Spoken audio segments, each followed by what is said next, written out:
Spendere di più in Italia penso che sia come parlare della notte dei tempi, cioè penso che sono stati 3, 4, 5 governi, si è perso anche il conto.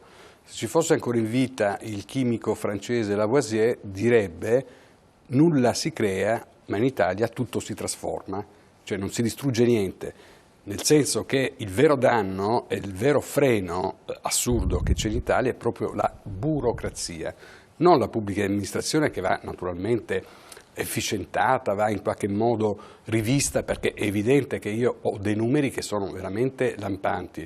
La pubblica amministrazione in generale, dei costi dei singoli non è possibile che abbiamo più generali in Italia che guadagnano, tra l'altro li dobbiamo, con tutto il rispetto, pagare anche le spese di trasferta, l'immobile che hanno, luce, gas, eccetera, macchine di servizio per loro, per i familiari, ma al di là della difesa ci sono i vari burocrati dei ministeri. Cioè, se io prendo l'esempio sempre, non perché mi piace sempre rapportarmi a Londra, all'Inghilterra, ma lì sono 500.000 in tutto i dipendenti pubblici, in generale della pubblica amministrazione. Qui abbiamo 3 milioni e 8, 4 milioni. Sono 3.168.728 la statistica al 30 settembre. Poi altro parametro che noi prendiamo, Casabianca 250 dipendenti, Quirinale 3.000 dipendenti, cioè è mai possibile una cosa del genere? Comune di Venezia. Comune di Venezia. Voglio dire, allora quando si dice non si riesce... Non sono di più degli altri paesi europei.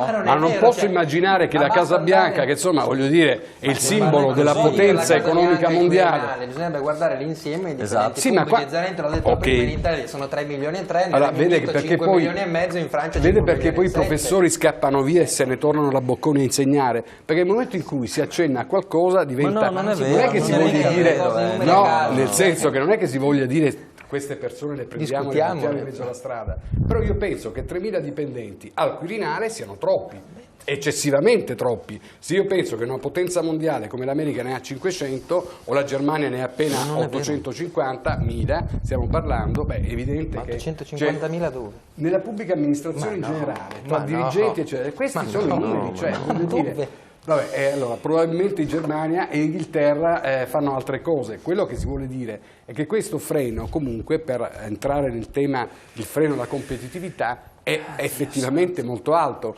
perché quando abbiamo una spesa pubblica impazzita, io vorrei capire come mai, per esempio, alcuni dati me li sono portati anche dietro, il comune, per esempio, di Palermo spende per carta igienica 8 volte più di quello di Milano. Abbiamo 264.000 euro all'anno contro, 35.000 euro, voglio dire, ho preso un esempio e questi dati possono essere presi dal Ministero dell'Economia dove si vanno a prendere le varie categorie e di esempi di questo ce ne sono altri, come per esempio come è possibile che un cittadino che paga le tasse debba aspettare 2 anni per avere una risonanza magnetica, cioè allora c'è qualcosa che non quadra, cioè nel senso che a fronte di una spesa pubblica che ormai io penso nessuno riesca più a governare, nel senso che si governa di più, come dire, la spesa elettorale, perché in questo momento noi vediamo che spese che potrebbero essere già tagliate non sono tagliate, ma non direttamente sul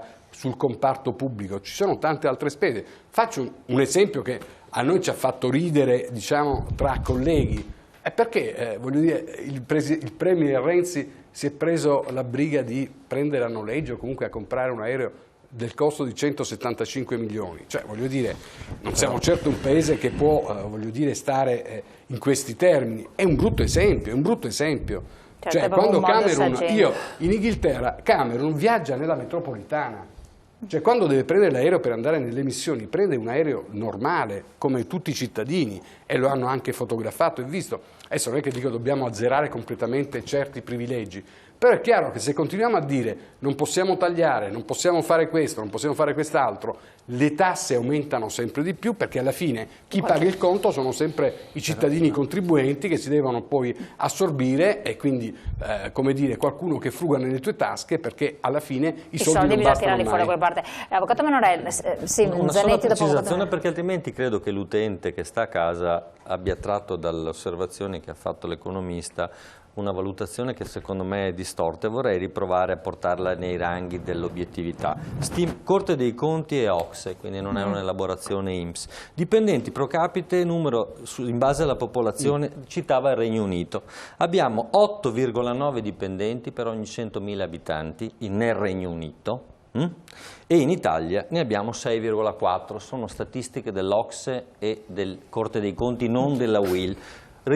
Dirigenti, quanto costa un dirigente nel Regno Unito, prima fascia, e quanto costa in Italia? Perché ragazzi, se no rischiamo di dire cose imprecise. Penso che Perotti abbia inventato... No, fermo, Perotti ha fatto un'altra osservazione. Stiamo parlando di dirigenti in prima fascia che non rientrano nemmeno nell'alta burocrazia. Le dico, un capo dipartimento prende 320.000 euro, un dirigente in prima fascia ne prende 130.000 lordi e di seconda fascia 89. E in Gran Bretagna, Regno Unito, ne prende 173, lordi sempre. Quindi bisogna che facciamo attenzione quando diamo i dati, perché sennò rischiamo di creare una situazione in cui sembra che il male sia lì, quando, ripeto, c'è tanto da fare. Perché vogliamo capire dove lo vogliamo fare. Però c'è una piccola differenza, e questi sono dati, ripeto, una piccola ma una grande differenza.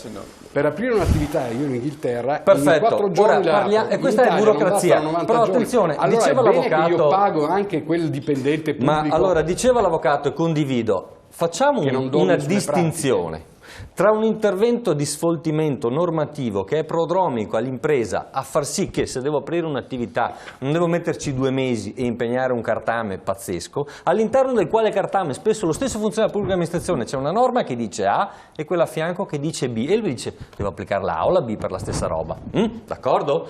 Ma questo è un discorso che io condivido e quindi l'avvocato mi trova totalmente in sintonia. Trovo meno quando mescoliamo questo e facciamo di tutto l'erba un fascio dicendo che sono troppi i dipendenti e sono pagati anche troppi i dirigenti, perché non è vero, perché quelli di prima e seconda fascia, io ho tutti i 28 paesi europei, ok, sono pagati meno in Italia. Il problema è farli lavorare bene e fare in modo che la macchina pubblica funzioni e per farlo bisogna che se ne occupi la politica, perché la politica lo deve fare. Do la parola a tutti quanti voi, pubblicità rapidissima, poi voglio sentire l'avvocato Mannarello per anche relativamente al discorso della riforma e tutto, e poi ovviamente anche il sindacalista e gli altri. Pubblicità, pochi secondi.